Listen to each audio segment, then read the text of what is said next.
Everyone, अस्सलाम वालेकुम and welcome back again to another video. I hope कि आप लोग बिल्कुल ठीक होंगे। तो आज की वीडियो में मैं आप लोगों के साथ अपना लॉन्ग हेयर जर्नी शेयर करूंगी। जैसे कि लास्ट वीडियो में मैंने आप लोगों के साथ अपना वेट लॉस जर्नी शेयर किया और काफ़ी ज़्यादा लोगों ने जो है मुझे वेट लॉस जर्नी के हवाले से रिस्पॉन्स किया। तो मैंने सोचा क्यों ना मैं आप लोगों के साथ अपना लॉन्ग हेयर जर्नी भी शेयर करूँ।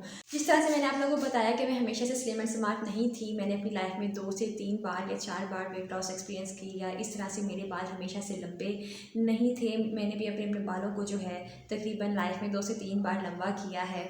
यानी पहले मेरे बाल ना छोटे होते थे, तकरीबन शोल्डर जितने या शोल्डर से थोड़े नीचे तक आते थे, फिर इससे ज़्यादा बड़े नहीं होते थे और काफ़ी फ्रिजी थे और दो मुँहे थे और एक बॉम्ब फटी लोग जिसे कहते हैं, बालों की नहाने के बाद ऐसे बालों में बॉम्ब फट जाना। और मेरे बाल शुरू दिन से वेवी हैं, स्ट्रेट नहीं हैं, लेकिन मैंने बालों की केयर कर करके और इन पर ध्यान दे के अल्हम्दुलिल्लाह ने बड़ा भी किया, इनकी लुक भी ठीक की, इनमें वॉल्यूम भी लेकर आई और तकरीबन लाइफ में 2 से 3 बार बालों को लंबा करने का एक्सपीरियंस किया।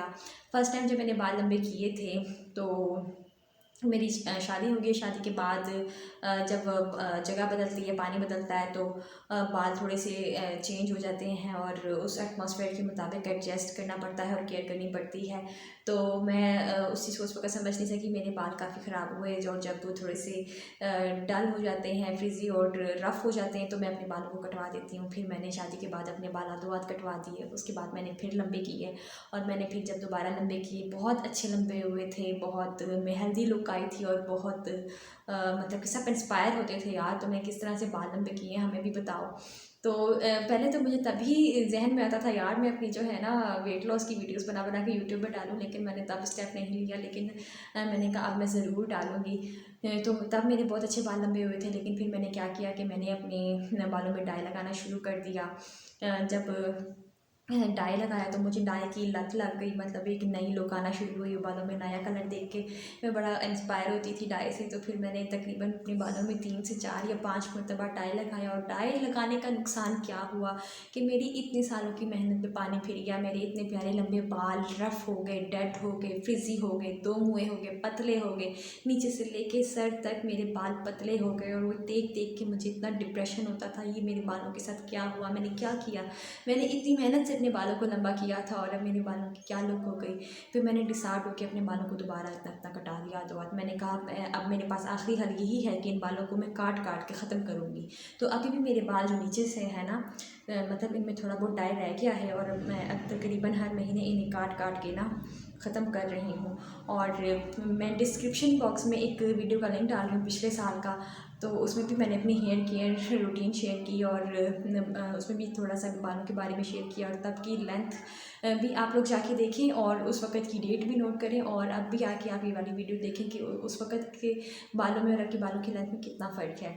तो सबसे पहले तो मैं आप लोग को ये बताती चलूँ कि वो यूट्यूबर्स जो कहते हैं तकरीबन 2 महीने में आपके बाल इतने लंबे हो जाएंगे या 30 डेज़ में इतने लंबे हो जाएंगे या 3 महीने में इतने लंबे हो जाएंगे, तो उनकी बातों पे बिल्कुल यकीन मत करना। अगर किसी के बालों की लेंथ बहुत ज़्यादा भी अच्छी है तो उनको लंबा करना चाहते हैं, तो अगर आपके बाल इतने हैं और आपने इतने लंबे करने हैं, तो इतना लंबा करने के लिए आपको कम से कम 2 साल रिक्वायर्ड है, अगर बहुत अच्छी लेंथ है। और अगर आपके बालों की लेंथ नॉर्मल है तो आपको कम से कम भी 3 साल चाहिए अपने बालों को इतना लंबा। अगर इतने बाल हैं आपके या इतने बाल हैं आपके, 2 से 3 साल आप लोगों को लाजमी चाहिए इतना लंबा करने के लिए। तो घबराएं ना, परेशान ना हो, हिम्मत के साथ, सब्र के साथ आप लोगों ने बस उन टिप्स को फॉलो करना है जो आज की वीडियो में आप लोगों को बताऊंगी। तो वीडियो स्टार्ट करने से पहले सबसे पहले आप लोगों ने मेरा चैनल सब्सक्राइब करना है ताकि मेरी आने वाली हर वीडियो आप लोगों को मिले, चाहे वो वेट लॉस से रिलेटेड है या लॉन्ग हेयर से रिलेटेड है या स्किन केयर से रिलेटेड है। तो मेरे जो भी एक्सपीरियंसेस हैं वो मैं आप लोगों के साथ शेयर करूँगी। तो चलते हैं वीडियो की तरफ। तो बालों को लंबा करने के लिए सबसे पहली और सबसे आखिरी टिप मैं आप लोगों को देती चलूँ, जो कि मेरे लिहाज से मेन टिप है बालों को लंबा करने के लिए और मेरे एक्सपीरियंस के मुताबिक जिसकी वजह से मेरे बाल लंबे हुए हैं, वो ये है कि आपने अपने बालों को काटना है। हर महीने आपने अपने बालों की ट्रिमिंग करनी है। जब मैंने स्टार्ट लिया था बालों को लंबा करने के लिए तो मैं अपनी एक कज़न से इंस्पायर हुई थी कि हम सब जो है कज़नों के बाल बढ़ते नहीं थे और हम किसी न किसी तरीके से बाल बढ़ाने के पीछे लगे रहते थे। तो मेरी कज़न ने कटिंग करना शुरू कर दी और उसकी ना बालों की ग्रोथ में अनबिलीवेबल इजाफा होता चला गया। तो बस उसी को देख के मैंने भी अपने बालों की ट्रिमिंग स्टार्ट कर दी। मैं हर महीने चाँद की पहली तारीख को अपने बालों को 1 इंच या 1.5 इंच काट देती थी, क्योंकि मैंने सुना था कि चाँद की बढ़ती तारीखों के साथ ना बढ़ने वाली चीज़ें बढ़ती हैं, जैसे कि बाल हो गए या फिर आपकी हाइट हो गई। तो मैं बस हर महीने ना अपने बालों को काटना शुरू कर दिया। स्टार्ट में मैंने 1-1.5 इंच से स्टार्ट लिया और तकरीबन 3 माह ही गुजरे थे कि मैंने अपने बालों में वॉल्यूम भी देखना शुरू कर दिया और मेरे बालों में ग्रोथ आना शुरू हो गई। और वो बाल जो मैं सालों साल लगा के पूरे साल में 1 इंच बढ़ाती थी, वो जब मैंने पूरा साल गुजारा तो मेरे 3 से 4 इंच बाल बढ़ गए। और ट्रिमिंग करने से पहले जब भी मुझे कोई कहता था ना कि तुम अपने बाल काटो, तुम्हारे बाल अच्छे होंगे, बालों में ग्रोथ होगी, बालों की लेंथ में इजाफा होगा, तो मैं कहती थी पहले तो मेरे बालों में ग्रोथ है नहीं और मज़ीद आप कहते हो कि मैं काट दूँ और जो हैं वो भी ख़त्म हो जाएँ, जो थोड़ी बहुत बढ़ाती हूँ वो भी ख़त्म हो जाएँ। लेकिन जब मैंने इस पर अमल करना शुरू किया बग़ैर किसी टेंशन के कि मेरे बाल छोटे हो जाएंगे, तो मेरे बाल ना बढ़ना शुरू हो गए। क्योंकि नीचे जो स्प्लिट एंड्स होते हैं और डेड हेयर्स होते हैं, जब तक कि वो रिमूव नहीं होते आपके बालों की जो ग्रोथ है वो नहीं होती। तो मैं बस हर महीने अपने बालों की ट्रिमिंग करती थी। इसके अलावा पार्लर पर जाकर ट्रिमिंग करने की ज़रूरत नहीं है। आप लोगों को मैंने अपनी ट्रिमिंग का तरीका दिखा दिया। अपने बालों को आपने 2 पोर्शन में डिवाइड करना है। गीले बाल हों और उनको अच्छे से कंघी करना है। कंघी करने के बाद आपने इनको लेवल पे लाना है और लेवल पे ला के अपनी 2 फिंगर्स के बीच रख के उन्हें 1-1 इंच काट देना है। और यहाँ पे मेरी एक फ्रंट फ्लिप है जो उसको भी मैं बड़ा कर रही हूँ, तो उसकी भी ट्रिमिंग साथ के साथ करती हूँ। तो अगर आपके बाल लेयर्स में कटे हुए हैं या स्टेप में कटे हुए हैं तो आपको उसके मुताबिक उसकी ट्रिमिंग करनी होगी। वैसे तो मेरा कहा माने तो आप लोग कटिंग ना ही करवाएं, स्टेप या लेयर्स हो गए, और सीधे सीधे बाल रखें तो अच्छे से बढ़ जाएंगे। इसके बाद दूसरी टिप मैं आप लोगों के साथ शेयर करती चलूँ कि मेरे जो बाल हैं ना वो हेल्दी ज़रूर हैं और इनमें वॉल्यूम भी है, लेकिन मेरे बाल थोड़े से डल हैं, रफ़ हैं और फ्रिज़ी हैं। तो इनको मेंटेन रखने के लिए मैं हेयर ऑयलिंग लाजमी करती हूँ। और जब मैंने बालों को लंबा करने के लिए जो हेयर ऑयल यूज़ करना शुरू किया था वो मैं आज आप लोगों को बताऊँगी कि मैं कौन सा हेयर ऑयल लगाती थी। तो मैं लगाती थी कड़वा तेल, तारा मीरा का तेल और गुला ऑयल, ये एक ही ऑयल है। अच्छा, तो यहाँ मैं आप लोगों को दिखा रही हूँ कि मेरे जो बाल हैं ना इनमें हेयर फॉल भी होता है, तो हेयर फॉल से घबराने की ज़रूरत नहीं है। हेल्दी हेयर के मुताबिक डेली आपके 100 बालों का गिरना ना नॉर्मल होता है। तो मैं बिल्कुल भी नहीं घबराती क्योंकि मैं इन पे भी काबू पा लेती हूँ। तो ना मैं वेट गेन से घबराती हूँ, ना मैं हेयर लॉस से घबराती हूँ, क्योंकि अब इनके सॉल्यूशंस को मैं जानती हूँ।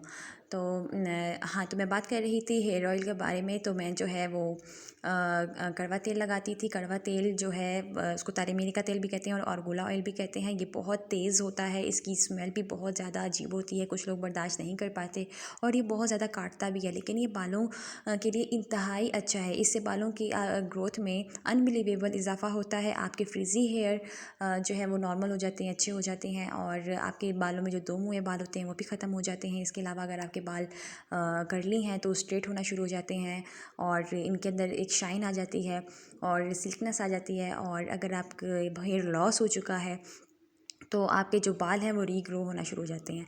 अच्छा, मैं अपने बालों में इस तरह से हेयर ऑयल लगाती हूँ कि अपने बालों को नहला देती हूँ उसमें, और उसके बाद ना एंड में अच्छे से कंघी कर देती हूँ। कंघी करने से ये होता है कि आपके एक एक बाल के ऊपर ना हेयर ऑयल अच्छे से अप्लाई हो जाता है।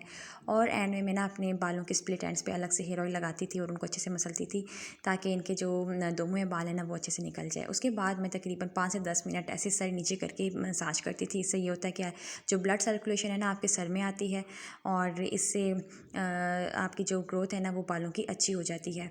और तकरीबन 2 घंटे के लिए छोड़ देती थी और उसके बाद मैं वॉश कर लेती थी। इसके अलावा मैं आप लोगों के साथ एक ऐसा हेयर मास्क शेयर करने जा रही हूँ जो हमेशा से मैं यूज़ करती आ रही हूँ बालों की लुक को बेहतर बनाने के लिए। इसके अलावा बालों से डैंड्रफ दूर करने के लिए और ये के बाल आपके ऐसे हो जाते हैं जैसे कि घर में आपने केराटिन ट्रीटमेंट किया हो, मतलब सिल्की शाइनी स्ट्रेट भी हो जाते हैं। तो यहाँ पे मैंने एक अंडा ले लिया है, 2 टेबलस्पून के करीब मैं मायनीस ले रही हूँ। आप मायनीस की मिकदार को थोड़ा बढ़ा भी सकते हैं, 3 टेबलस्पून भी कर सकते हैं। और इसके अलावा फ्रेश लीफ की एलोवेरा जेल ले रही हूँ। जो दूसरी एलोवेरा जेल होती हैं जो बाज़ार से मिलती हैं उनका कोई फ़ायदा नहीं, जो असल फ़ायदा है वो इसी लीफ वाली जेल का है। इसके अलावा साथ में आप जो भी हेयर ऑयल यूज़ करते हैं वो ले लें। यहाँ पे मैं सरसों का तेल ले रही हूँ और तकरीबन वो 3 टेबलस्पून के करीब। और साइड में जो पत्ते पड़े हैं वो मैंने डेकोरेशन के लिए रखे हुए हैं, बज़ाहिर उनका कोई यूज़ नहीं है। इसको अच्छे से मिक्स करके एक ऐसा पेस्ट बना लेंगे कि ये बालों में अच्छे से अप्लाई हो जाए। इसकी टेक्सचर आप देख सकते हैं कि कितना क्रीमी क्रीमी सा है और एलोवेरा की वजह से जो है ना इसके अंदर मतलब एक जेल जेल लुक भी आ रही है। और इसको अप्लाई करने का तरीका भी मैं आप लोगों को बता देती हूँ। ये वाला हेयर मास्क बेसिकली हफ्ते में मैं एक बार यूज़ करती थी, और ये इसलिए यूज़ करती थी कि मेरे बालों में जो फ्रिजनेस थी और एक रफ़ लुक थी वो ख़त्म हो जाए। इसके अलावा आपके बालों में अगर डैंड्रफ है, डैंड्रफ की वजह से बहुत ज़्यादा हेयर फॉल होता है, तो वो भी दूर हो जाए। तो इसको अप्लाई करने का तरीका ज़रा आप अच्छे से देख लें। पहले आप लोगों ने बालों को अच्छे से कॉम्ब कर लेना है। तो आप लोग देख सकते हैं कि मेरे बालों में कितनी एक रफ़ सी लुक है। इसके अलावा ये रफ़ लुक इसलिए भी है क्योंकि मेरे बालों में जो डाई लगा था वो नीचे वाले हेयर्स में है अभी, और जिसकी वजह से मेरे बाल बड़े रफ़ और डल और डेड से दिखते हैं। तो आपने क्या करना है कि थोड़ा सा ये मास्क लेना है और अपने बालों की ना थोड़ी सी मतलब 1-2 लट्टें निकालनी है और उस पर अच्छे से अप्लाई करना है। मतलब सारे बालों पे एकदम मलना नहीं है, पहले मतलब थोड़े से बाल लेने, 1-2 लट्टे लेनी है, उनको अच्छे से उस पर अप्लाई करना है कि एक एक बाल के ऊपर ये मास्क अच्छे से अप्लाई हो जाए और एंड तक आपने अच्छे से लगाना है, ताकि जो नीचे वाले बाल हैं ना, जो कि ज़्यादा फ्रिजी होते हैं, बॉम्पटी लुक होती है, रफ़ होते हैं, डल होते हैं, उनको अच्छे से लगाना है। और इस तरह से आपने सारे बालों में ये वाला जो मास्क है वो अप्लाई कर देना है। और देखना आप तकरीबन 1 महीने के अंदर अंदर अपने बालों में जो है ना बेहतरी महसूस करेंगे। जिसके भी बॉम फटे बाल हैं ना, एक तो वो कटिंग करना शुरू कर दे, दूसरा वो ये वाला जो मास्क है वो अप्लाई करना शुरू कर दे, तो देखना आप लोगों के बॉम फटे बाल खुद ब खुद गायब हो जाएंगे। मैंने तो कभी ज़िंदगी में अपने बालों में स्ट्रेटनर यूज़ किया नहीं, ना मैंने कभी रोलर यूज़ किया। रोल करने हो बाल तो मैं रोलर जो दूसरे होते हैं वो यूज़ कर लेती हूँ, रॉड वाला रोलर बिल्कुल भी यूज़ नहीं करती। और अगर मैंने बालों को स्ट्रेट करना हो तो मैं ये वाला मास्क लगा लेती हूँ, जिससे मेरे बाल खुद ब खुद स्ट्रेट हो जाते हैं। यहाँ पे मैंने अच्छे से मास्क अप्लाई कर लिया है और नीचे वाले बालों पे भी अच्छे से लगा लिया है, और इसी तरह दूसरी साइड पे भी मैंने यूं ही लगा लिया है। और मास्क बालों में अप्लाई करने के बाद थोड़ी देर में अपने बालों को इस तरह से मसाज देती हूँ कि हाथों को बालों में ऊपर से लेके नीचे तक अच्छे से जो है ना मैं खींचती हूँ, ताकि अगर कोई भी बाल मेरा वेवी है या कर्ली सा मौजूद है तो वो भी स्ट्रेट हो जाए। तो ये वाली जो टिप है वो कर्ली और वेवी हेयर्स वालों के लिए, जो अपने बालों को नेचुरली स्ट्रेट करना चाहते हैं। तो आप भी जब भी ये मास्क अप्लाई करें तो पूरा अच्छे से बालों में अप्लाई करने के बाद इस तरह से तकरीबन 5 मिनट के लिए ज़रूर मसाज दें, तो आप लोगों के इंशाल्लाह बाल खुद ब खुद स्ट्रेट होना शुरू हो जाएंगे। और इसके बाद मैं अपने बालों को अच्छे से कवर कर देती हूँ और तकरीबन 2 घंटे के लिए मास्क को छोड़ देती हूँ। तो बालों को अच्छी तरह से कवर करने के बाद ना मैं सर पे कोई भी शॉपर कह लें, या फिर अगर कोई शॉवर कैप हो आप लोग वो भी पहन सकते हैं। तो मैं तो ऊपर शॉपर पहन लेती हूँ, ताकि इस मास्क से ना अच्छे से स्टीम मिले और बालों में ये अच्छे से पेनिट्रेट हो जाए। और तकरीबन 2 घंटे के लिए छोड़ देती हूँ, और 2 घंटे के बाद अच्छे से बाल वॉश करने के बाद और ड्राई करने के बाद मेरे बाल कुछ इस तरह से हैं। बग़ैर स्ट्रेटनर को यूज़ किए मेरे बाल देखें आप स्ट्रेट हो चुके हैं। इनमें शायद हल्की सी आपको एक वेव ज़रूर महसूस हो, क्योंकि मैंने स्ट्रेटनर यूज़ नहीं किया, नेचुरली स्ट्रेट करने की कोशिश की है। तो लेकिन कम्प्लीटली एक जो है ना स्ट्रेट लुक है, और मेरे बालों में आप शाइन भी देख सकते हैं और स्मूथ भी बहुत ज़्यादा हो जाते हैं और फ्रिजनेस भी दूर हो जाती है इस हेयर मास्क की बदौलत। और मैंने आप लोगों को पहले भी दिखाया कि मेरे कितने फ्रिजी और डल और ड्राई हेयर हैं और इस मास्क के बाद कैसे हो जाते हैं। तो ये थी मेरी आज की वीडियो। आई होप कि आप लोगों के लिए बहुत यूज़फुल रही हो।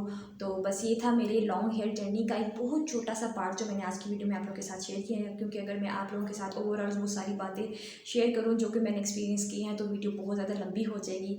तो आप लोग मेरे साथ कनेक्ट रहें और मैं अपने जो एक्सपीरियंसेस हैं वो आप लोगों के साथ डिफरेंट वीडियोस में शेयर करती रहूँगी। और कमेंट्स में मुझे ज़रूर आप लोग अपने प्रॉब्लम्स बताएं, जो वो चाहे वो वेट लॉस से रिलेटेड है, चाहे वो हेयर केयर से रिलेटेड है, चाहे वो स्किन से रिलेटेड है। मैं आप लोगों के साथ अपने सारे एक्सपीरियंस शेयर करूँगी जो कि 100% आजमाए हुए हैं, टेस्टेड हैं और उनका कोई नुकसान नहीं होगा। तो मिलती हूँ नेक्स्ट वीडियो में, तब तक के लिए अल्लाह हाफिज़, गुड बाय, टेक केयर।